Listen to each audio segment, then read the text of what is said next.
Chers frères et sœurs, permettez-moi tout d'abord de vous souhaiter un joyeux sabbat, mais aussi un joyeux Noël. Il n'a échappé à personne, je pense, que nous sommes le 25 décembre, jour de Noël qui, aujourd'hui, se conjugue avec le jour de repos institué par Dieu, premier sabbat de la création. Le sabbat, un jour particulier que nous sommes appelés à vivre en présence de Dieu, en son amitié, en son intimité et jusque dans l'éternité. Ce jour, nous le recevons comme un cadeau divin. Nous le vivons comme une fête, en ce qu'il est le temps de la bénédiction de l'homme, depuis les origines et jusqu'au jour où viendra le sabbat éternel. Nul chrétien attentif aux significations du sabbat, et a fortiori nul adventiste, ne doute de cela.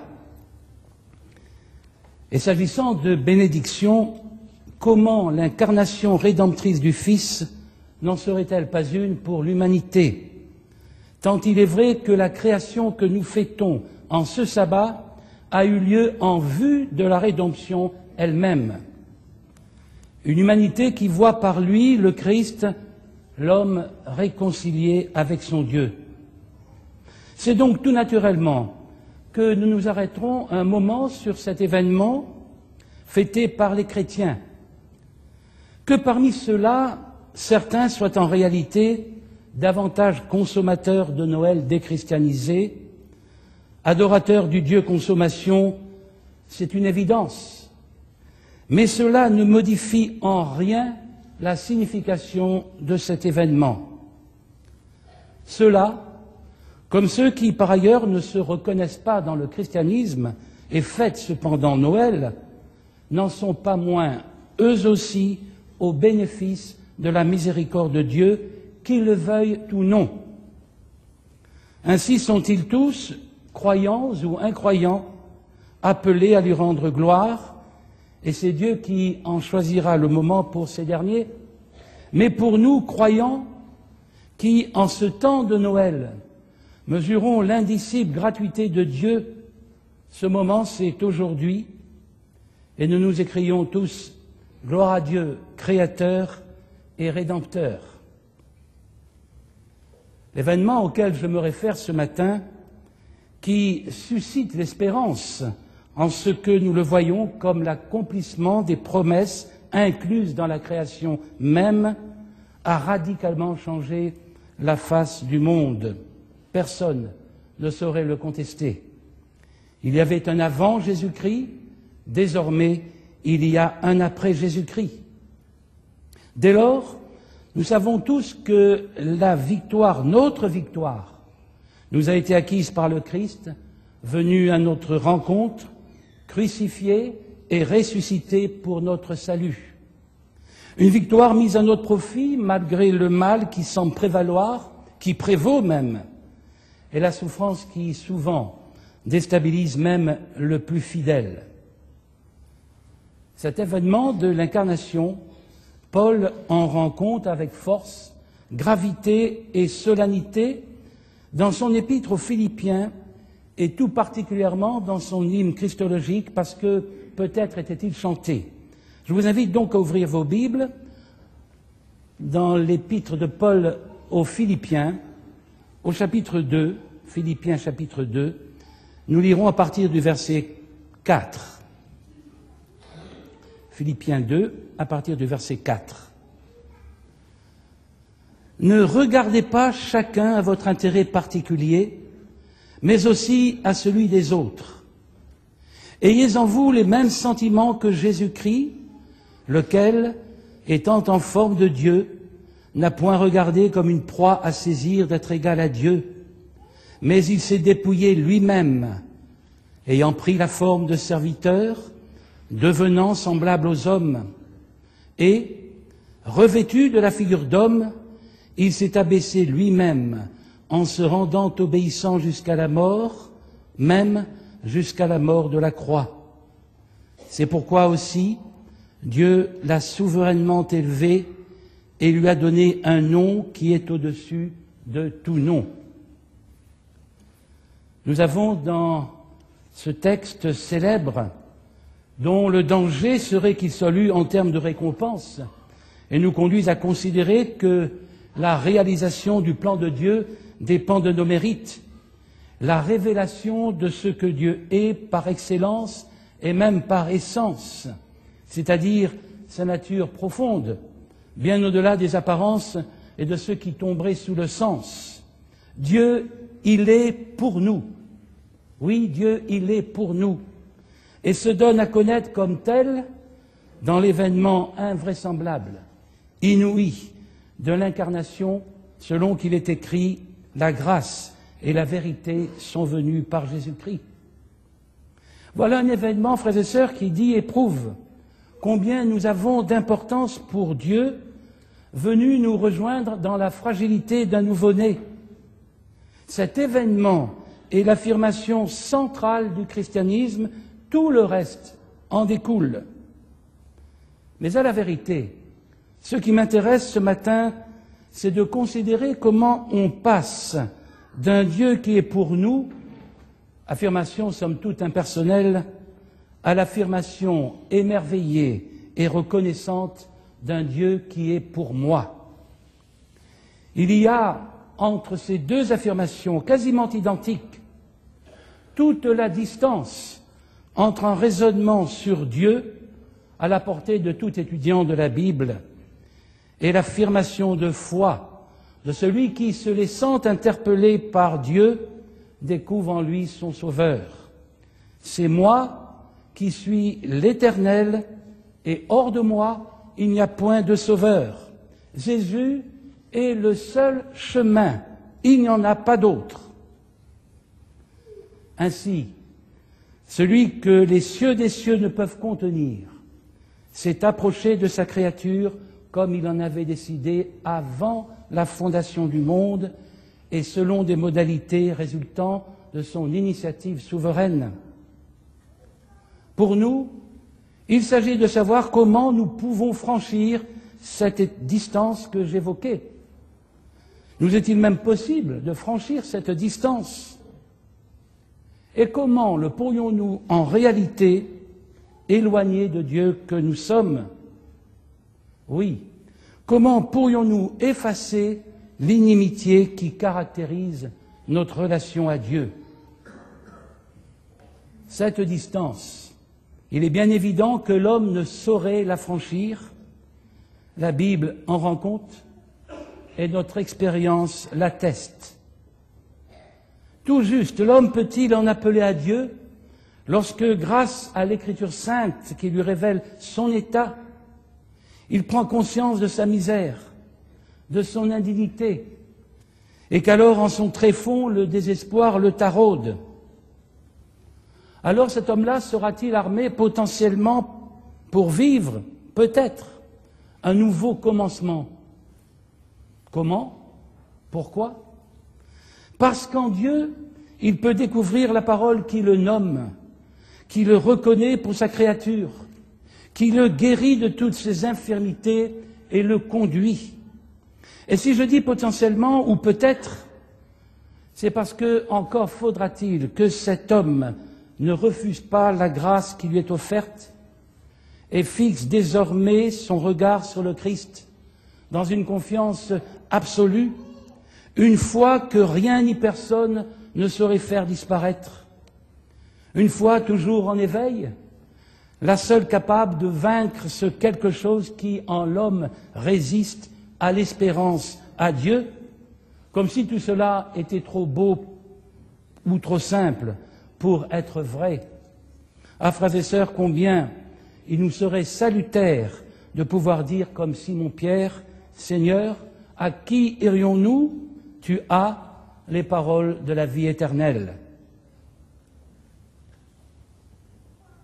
Certes, pourraient penser certains, mais pourquoi mettre l'emphase sur cet événement de l'incarnation un 25 décembre, ce jour de Noël dont ils disent, peut-être avec tristesse, mais peut-être aussi avec délectation, qu'il est la plus païenne des fêtes chrétiennes. Et le comble, y mettre en plus l'emphase avec ce jour de sabbat. Certes, qu'avons-nous à faire de fête qui ne serait au mieux que l'ombre de la fête véritable dont parle Paul aux Colossiens?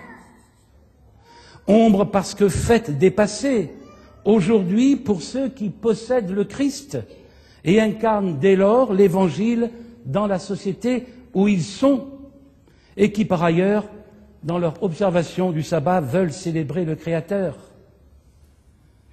Un sabbat qui, il est vrai, ouvre vers l'éternité de Dieu, mais en nous débarrassant de tout ce qui pourrait nous rendre esclaves des dieux de ce temps ou de maîtres à penser plus ou moins autoproclamés. Et bien précisément parce que, esclaves de rien, ni de personne, et usant bien au contraire de la liberté des enfants de Dieu, il me paraît nécessaire, en ce jour de sabbat, don de Dieu pour les hommes, et en communion de pensée avec la majorité des chrétiens, pour qui ce temps est un temps de recueillement, il me paraît nécessaire, dis-je, d'inviter ceux pour qui Noël fait sens, comme ceux qui y seraient insensibles, à se souvenir que la Bible n'isole absolument pas la création et le sabbat qui fête cette création de l'ensemble du projet sauveur de Dieu et par conséquent du don excellent de Dieu qui, au travers de l'incarnation rédemptrice du Dieu Fils, réconcilie l'homme et la création tout entière avec Dieu.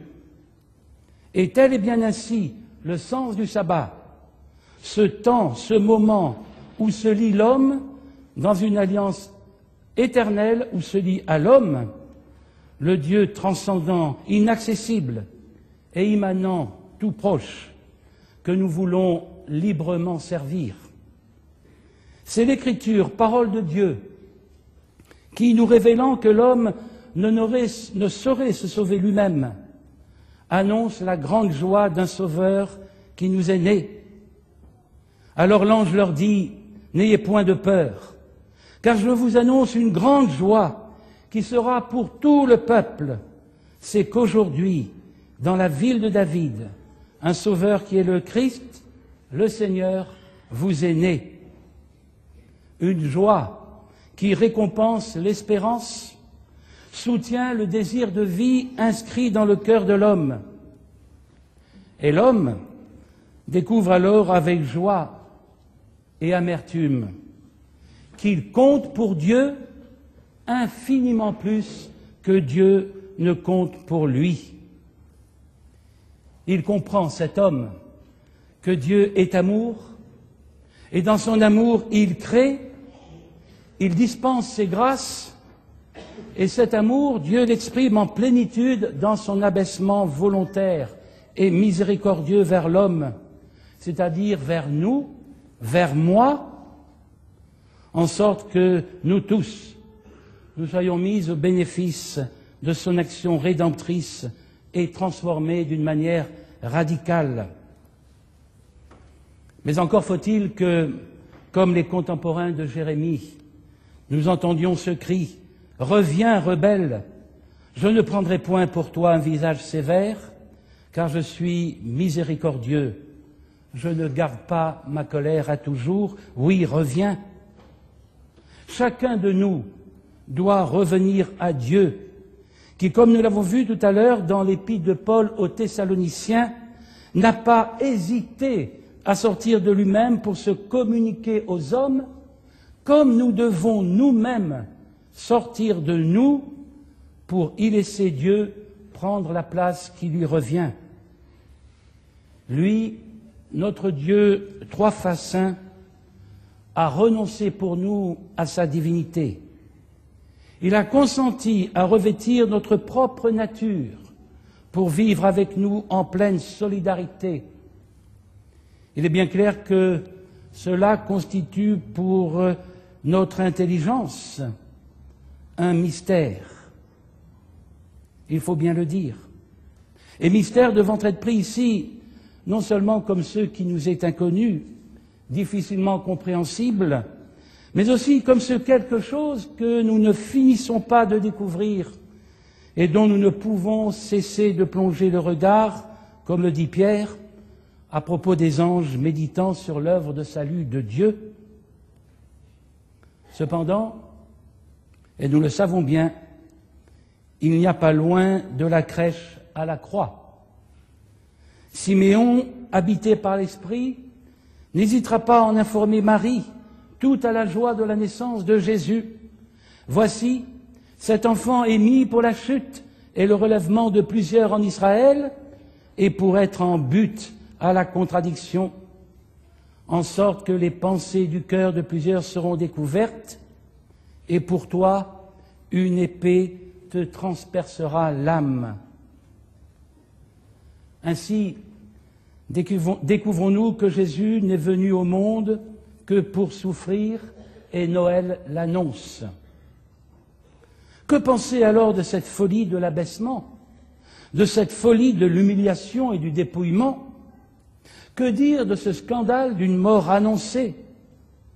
Christ, en croix, écartelé, les bras ouverts comme sur un monde qui l'enlace, offert à la vue de tous, soumis aux moqueries des uns, au sarcasme des autres, et pire, à l'indifférence coupable du plus grand nombre. Et plus déroutant encore est le scandale du juste, du prince de la vie, livré par la main des impies à la mort. Pierre dira dans son discours rapporté par Luc en Acte 2, 23, « Ce Jésus, livré par la volonté déterminée et selon la prescience de Dieu, et permettez-moi d'ajouter pour une parfaite compréhension de ce texte, livré à vous pour votre salut, pour votre bonheur, et non pas pour que vous le mettiez à mort. » Pierre poursuit, « Vous l'avez pris, et l'ayant attaché à la croix par la main des iniques, vous l'avez fait mourir. Et vous l'avez fait parce que vous êtes mauvais. » Mais alors, frères et sœurs, la croix, en quoi serait-elle l'instrument de notre salut? Elle l'est, parce que ce mal absolu, la croix, Dieu l'a fait entrer en son propre dessein afin que nous puissions le retrouver en un bien infiniment grand. Un théologien écrira « Mort par le fait du péché des hommes dans une violence injuste, Jésus meurt pour leur péché, c'est-à-dire en leur faveur. » Et l'auteur de l'Épître aux Hébreux confirme cela en même temps qu'il montre la parfaite solidarité de Jésus avec les hommes lorsqu'il écrit en Hébreux 2,14 « Ainsi donc, puisque ces enfants, ceux que Jésus venait sauver, ont en commun le sang et la chair, lui aussi, Jésus, pareillement a participé aux mêmes choses, afin que par la mort, il détruisit celui qui détenait le pouvoir de la mort, le diable. Oui, le vieux et pieux Siméon, inspiré par l'Esprit, a bien pressenti combien Bethléem serait lié à Gethsémanée et à Golgotha. Mais ils le sont à salut, comme le révèle parfaitement le texte de base de notre méditation en l'Épître aux Philippiens. Un texte célébrant l'incarnation du Christ, Jésus, jusqu'à la mort sur la croix, lui qui a été fait péché pour obtenir le pardon, Colossiens, et lui qui est ressuscité pour notre vie, Corinthiens. Ainsi donc, l'Écriture nous montre que tout ce que Jésus a vécu, de sa naissance à sa mort même, l'a été en notre nom, en notre faveur. Ainsi donc, si la naissance de Jésus est l'origine de notre propre nouvelle naissance, sa vie en ce monde, notre propre vie, sa mort, véritablement notre propre mort, alors sa victoire sur la mort et notre propre victoire. Et ainsi sommes-nous rendus à notre vocation de fils à l'image de Dieu. Paul aux Éphésiens écrit « Dieu nous a rendus vivants avec Christ, et il nous a ressuscités ensemble et fait asseoir ensemble dans les lieux célestes avec Jésus-Christ, ce qui fait de nous, frères et sœurs, des concitoyens de tout l'univers de Dieu, mais une nouvelle citoyenneté qui, désormais, doit déterminer et conduire notre vie terrestre.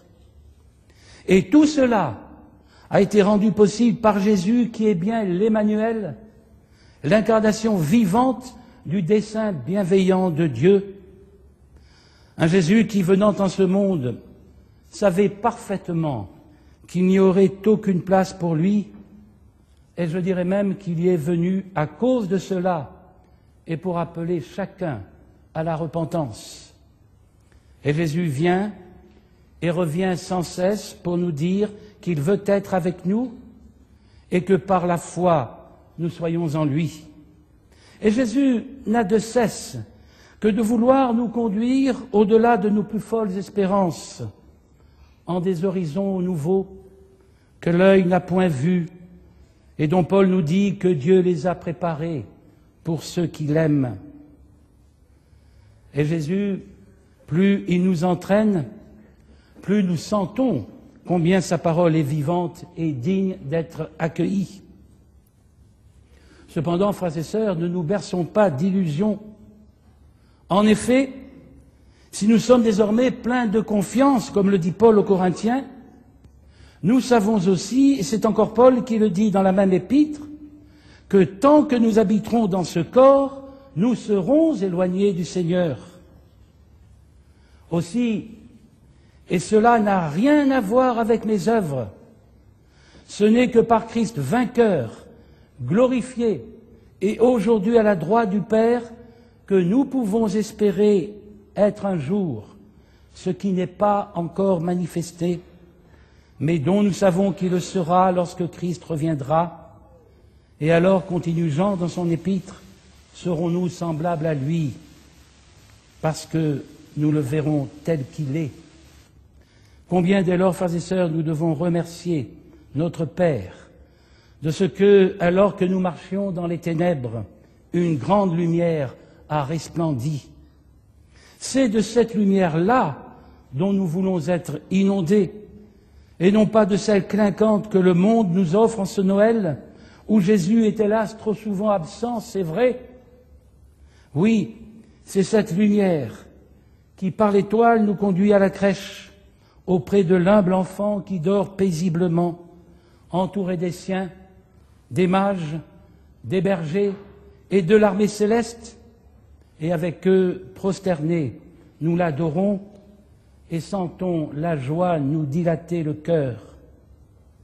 Oui, en cet instant, je le crois, Dieu nous invite à nouveau, et ainsi le fera-t-il jusqu'à l'achèvement de son œuvre créatrice, c'est-à-dire jusqu'au retour de notre Seigneur Jésus-Christ, celui qui, de la crèche à la croix, a accepté de prendre notre place, celle dont précisément nous ne voulions pas comme trop étroite, indigne de nous, mais nous faisant ainsi le seul cadeau qui vaille notre salut. Si en ce Noël 25 décembre, en ce sabbat qui nous est donné comme un cadeau, nous avons voulu nous tourner vers ce passé que le Jésus historique a marqué de son empreinte, c'est pour que nos regards puissent être mieux orientés vers le futur, mais un futur qui détermine notre présent et surtout un futur où le Christ Seigneur et Sauveur, Maître du temps et de l'histoire, se révélera à tous dans un Noël flamboyant. Alors, frères et sœurs, gloire à Dieu.